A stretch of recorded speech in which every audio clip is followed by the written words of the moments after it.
বলিউড অভিনেতা গোবিন্দ নামটা শুনলেই মনে আসে ৯০-এর দশকের একের পর এক সুপারহিট সিনেমা। রোম্যান্টিক কমেডি হোক কিংবা অ্যাকশন, যে কোনো চরিত্রেই তিনি ছিলেন অপ্রতিরোধ্য।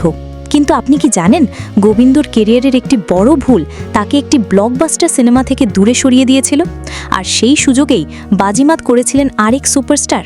হ্যাঁ, গোবিন্দ এমন একটি হিট বলিউড সিনেমা প্রত্যাখ্যান করেছিলেন যা পরে অনিল কাপুরের হাতে চলে যায়, এবং তিনি সেই সিনেমা থেকে বিপুল টাকা আয় করেন।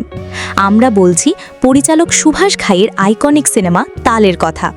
২৬ বছর আগে মুক্তিপ্রাপ্ত এই সিনেমাটি বক্স অফিসের রীতিমতো ঝড় তুলেছিল।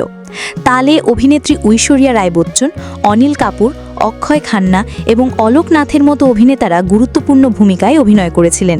আর এই সিনেমার গানগুলো, সেগুলো তো আজও সমানভাবে জনপ্রিয়। কিন্তু আসল গল্পটা শুরু হয় কাস্টিং নিয়ে।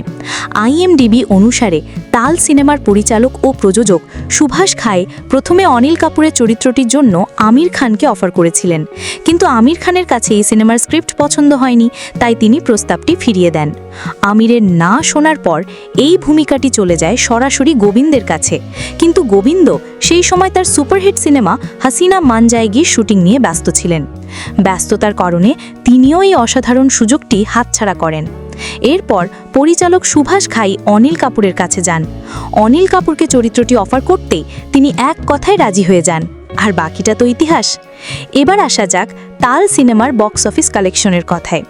স্যাকনিলকের রিপোর্ট অনুযায়ী মাত্র ১৫ কোটি টাকায় নির্মিত এই সিনেমা বিশ্বব্যাপী আয় করেছিল ৫০.০৭ কোটি টাকা। বলাই বাহুল্য, সেই সময়ে এটি একটি বিশাল হিট ছিল।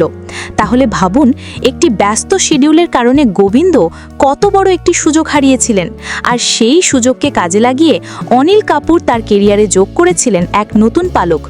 বলিউডের এমন আরও না জানা গল্পের জন্য আমাদের সঙ্গে থাকুন। ভিডিওটি ভালো লাগলে লাইক, শেয়ার এবং সাবস্ক্রাইব করতে ভুলবেন না। ধন্যবাদ।